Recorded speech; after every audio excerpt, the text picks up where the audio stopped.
Assalamu alaikum warahmatullahi wabarakatuh. Salatu wassalamu rasulillah sallallahu alaihi wasallam. Alhamdulillah rabbil alamin. Asi hapa leo tunamzungumza kwa mara nyingine vile vile Sayyid Omar Abdalla maarufu Mwenye Baraka. Wanazuoni hawa kila tukiwazungumza hatuwamalizi kwa sababu wanazuoni elimu zao ni zimo katika bahari kama bahari imejaa maji, kila ukizunguka maji yapo. Kwa hivyo wanazuoni elimu zao walikuwa nazo, kila wakizungumzwa hazimaliziki habari zao, kwa sababu ni elimu bahari hawa watu. Sheikh Sayyid Omar Abdalla huyu ni mwanachuoni mkubwa kabisa na fani nyingi sana nazo. Mwanachuoni huyu alisoma Zanzibar, mzaliwa Zanzibar, alichukua elimu yake kwa wanazuoni kubwa kubwa sana. Tunazungumza sana, kapitia katika Wamexain, akaenda Oxford akasoma, na ni mmoja katika wanachuoni ambayo katika secular education, mambo ya dini yote kabobea, anazungumza lugha karibu mpaka 5. Kwa hivyo mwanachuoni huyu kaacha taathira kubwa sana, na mimi namzungumza kwa kweli, si wa kumzungumza, lakini tunapoona hawapo kuingia uwanjani tunaingia kuwataja watu hawa na kuzitaja sifa zao waliokuwa wamebobea. Hapa tuzungumza sana mimi, isipokuwa leo nataka hapa yuko katika natoa muhadhara katika Hyde Park. Alikwenda akatoa muhadhara wa lugha ya English, alitoa hotuba muhadhara kwa lugha ya English. Kama zungumza mwanzo, mwanachuoni anazungumza lugha mbalimbali. Kwa hivyo tumsikize kidogo hapa. Assalamu alaikum. What an opportunity for me to be able to be here this evening. When I first was here, as you have heard from our brother, I had opportunities of addressing audiences which consisted of very few people, but they formed the basis of the future of Islamic Cultural Center. I was then a student at the School of Oriental and African Studies, where I did Islamic and Comparative Law. And then I went back to Zanzibar, my birthplace, where I was born and educated, brought up, got the scholarship to become the principal of Muslim Academy. And then in 1961, I got a scholarship to Oxford. And of course, I took every opportunity of coming back to this particular place.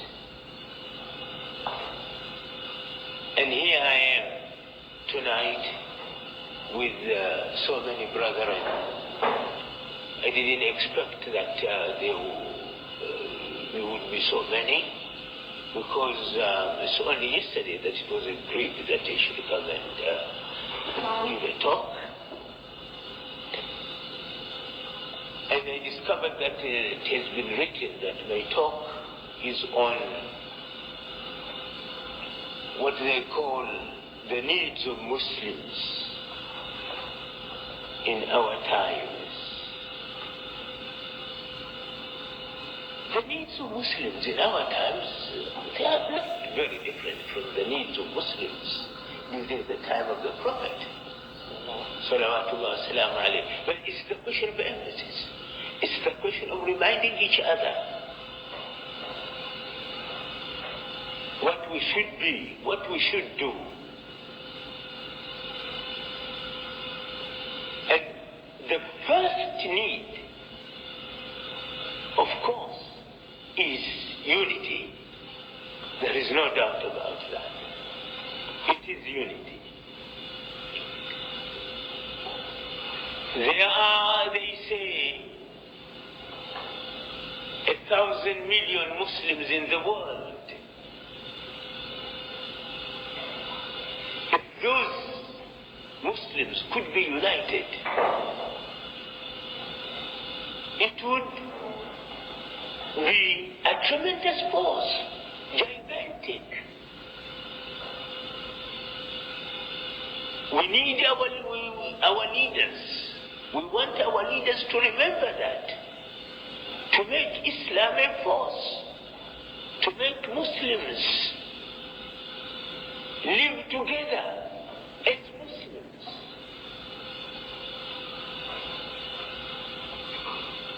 Unity. But how can we get that unity? It's not, we have done everything as far as talking is concerned. We have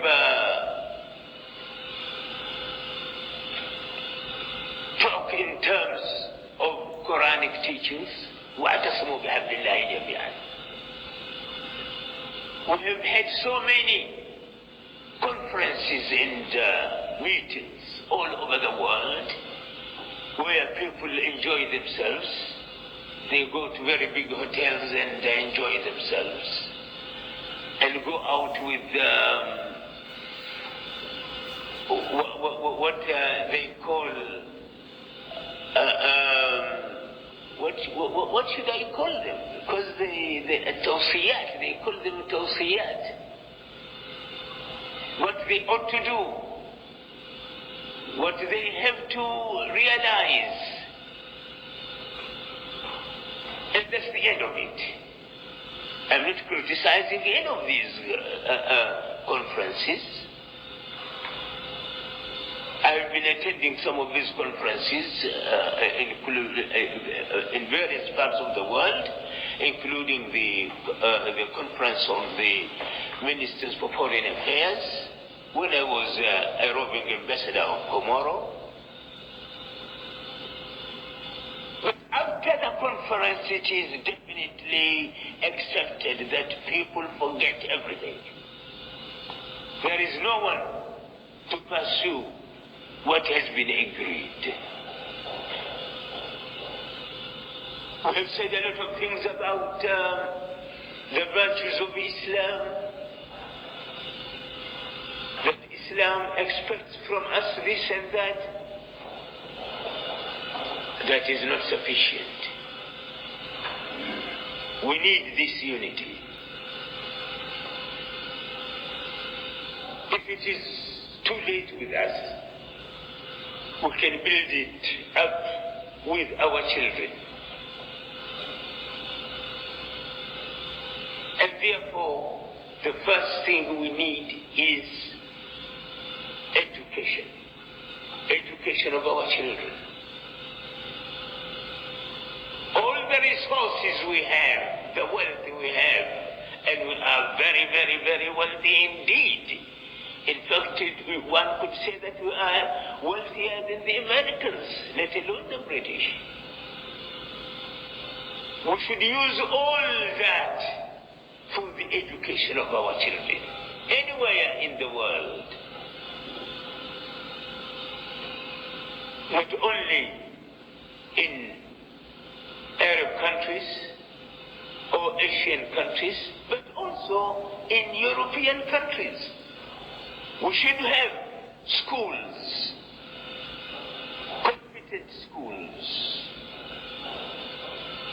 to teach our children. They should sit down shoulder to shoulder. Those of Oriental and Occidental origins. And each and every Muslim student must learn Arabic. Why should the British teach English to each and every? I mean, they are trying to teach everybody English in the world, through radio, through the television, through papers, and so on and so forth. In fact, there was a time when they wanted to reduce what they spread on the radio and the argument in the parliament was this, that people will not be able to know our culture. This is the means. People learn English, learn our ideas. We should spend more. Why shouldn't we do that? We should have schools. We should have Muslim councils as they have the British Council.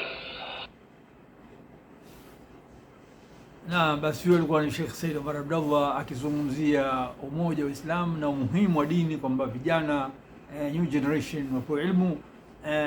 Tunaomba Mwenyezi Mungu Subhanahu wa Ta'ala amrahamu, samehe dhambi zake yeye na jamii muslimin. Shukran wa jazakallahu khair.